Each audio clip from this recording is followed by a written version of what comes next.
I'm Jeff Matlow. Welcome to the best leadership podcast ever.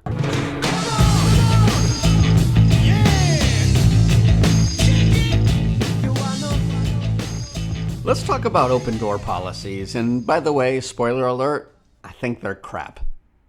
First, I want to tell you a story. Once, when I was 10 years old, I walked through a door. The door was closed at the time. It was at the Kavanaugh's house. The Kavanaughs lived up the block from where my family lived. And the Kavanaughs, who you probably don't know, in fact, I don't even know their first names, besides Doctor. Anyway, the Kavanaughs were having a backyard barbecue for adults because the Kavanaughs never had kids. And as far as I could tell, the Kavanaughs didn't like kids. I was a kid. Henceforth, I shouldn't have been there. But my parents were cool. Still are, actually. So they let me join them for the party.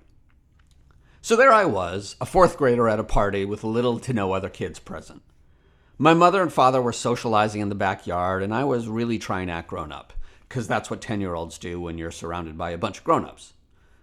So I went inside to get some food, got a large dollop of potato salad, some assorted barbecue meats, and so forth. Once my plate was fully loaded with more than I could possibly eat over a few days, I balanced it on one hand, grabbed a cup of soda in the other, and started walking through the living room to the backyard to be with my parents. My eyes were down looking at my plate. I needed to make sure I didn't spill that potato salad, barbecue, and soda all over the Kavanaugh's rug.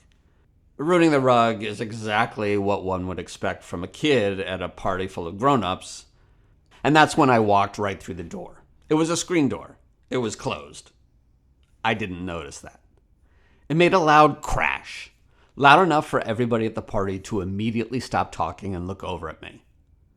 What they saw was a screen door with a hole the shape of my face blasting off its screen door rails, while a plate of potato salad and assorted barbecue meats were flying through the air onto a nice clean rug, and a cup of soda was spewing inside and outside the home as a 10-year-old boy rebounded off the screen door and fell into the potato salad and soda-drenched floor. It happened in slow motion, at least from my memory, it did. Kind of like The Matrix, without the bullets or the cool black jackets. So with that image in your mind, I want to jump to China in the 19th century. You see, China had been a major economic powerhouse since about the time of Jesus, give or take 100 years. The country is a bit bigger than the United States, and with the vast amount of exportable resources China has and the extensive coastline, it's been an optimal trading hub since pretty much trading began. In 1895, there was a mad dash scramble to control the coastal ports in China. So the countries like Russia and France, Spain, Great Britain, they're all calling dibs for as much coastline of China as they could get. Think musical chairs, but at a global economic level.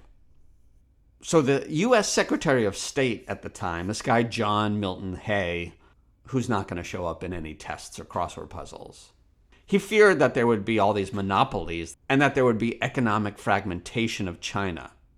So in 1989, he created a favored nations policy that was adopted by Great Britain, Germany, France, Italy, Japan, all the countries that were trying to get that land.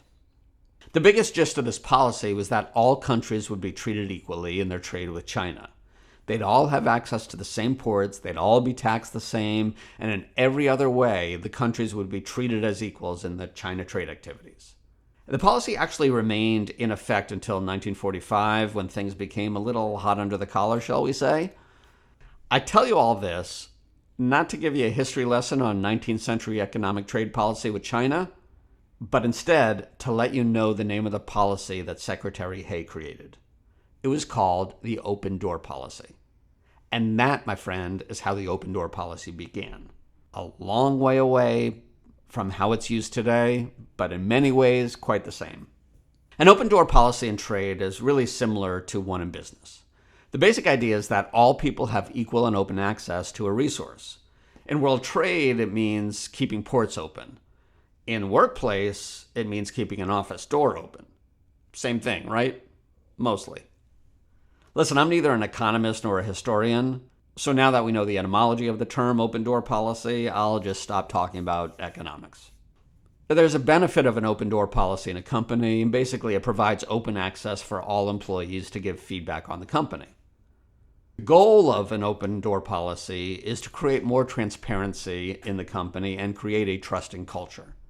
There's only one problem. It doesn't work. You may be familiar with the Pareto principle, but probably not under that name. The more common name is the 80-20 rule. The general concept of the rule is that 80% of consequences are a result of only 20% of causes. In business, it means that 20% of your clients account for 80% of your revenue. In terms of your job, it means 80% of your productivity comes from 20% of your efforts. As it turns out, the Pareto principle can be applied to open door policies as well. Who knew? In 2019, there was a study of 6,000 employees, and it found that only 14% of people would speak up to their manager on almost all topics. Most employees, the vast majority, wouldn't speak up to managers at all, especially when directly asked about a potential issue.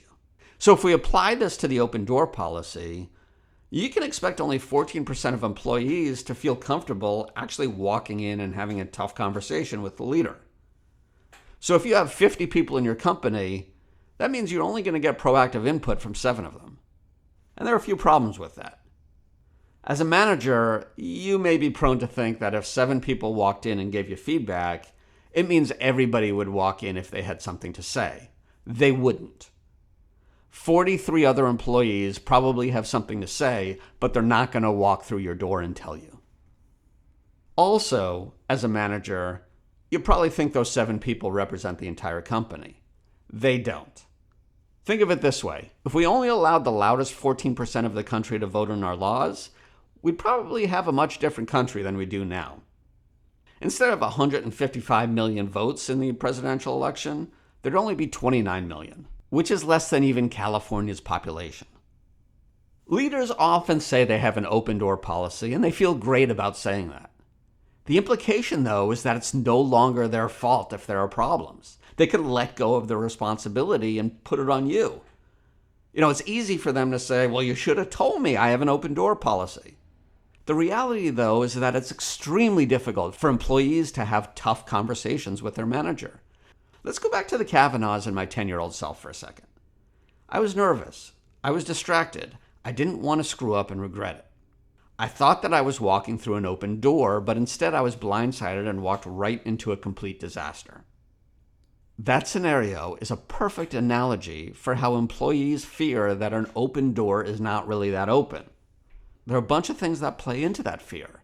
Like there's a fear of reprisal, there's a fear of being fired, there's a fear of being socially ostracized from other employees, or maybe there's even the self-justification that nothing will ever change.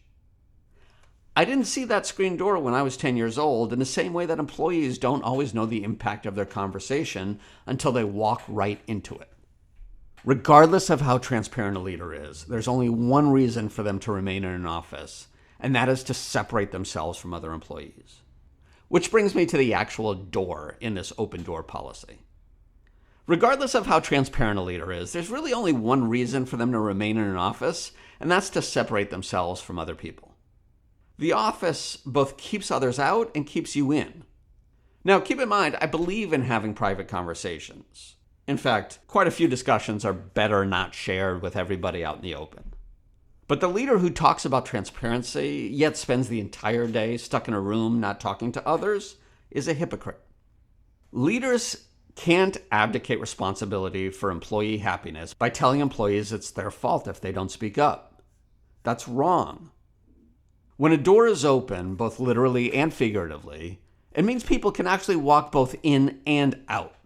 An open door doesn't mean sit and wait for people to arrive. It's not an open door policy if the door only swings one way. For an open door policy to actually work, it has to be a constantly revolving door. Proactive, transparent communication has to happen in both directions, into the door and out from the door. Transparency doesn't happen if it requires employees to ask questions. And employee happiness doesn't happen if leaders abdicate responsibility. So here's my question for you. What are you doing to create transparency, comfort, and communication at your company between the employees and the leaders. Yeah, words matter, but actions are more important. So it might be time to stop talking about that open door policy. Own up to your role in transparency and the company problems. Nobody wants potato salad and barbecue on their carpet. If this resonates with you and you want some help breaking down the open door policy doors, reach out to me. I'm a coach for executive leaders and entrepreneurs. I help fix things like this. You can reach me at leadership@bytitleonly.com. If you like this, please click subscribe. My name's Jeff Matlow. Thanks for listening to the best leadership podcast ever. I appreciate you, and you and I will talk next time, okay? Have a great day.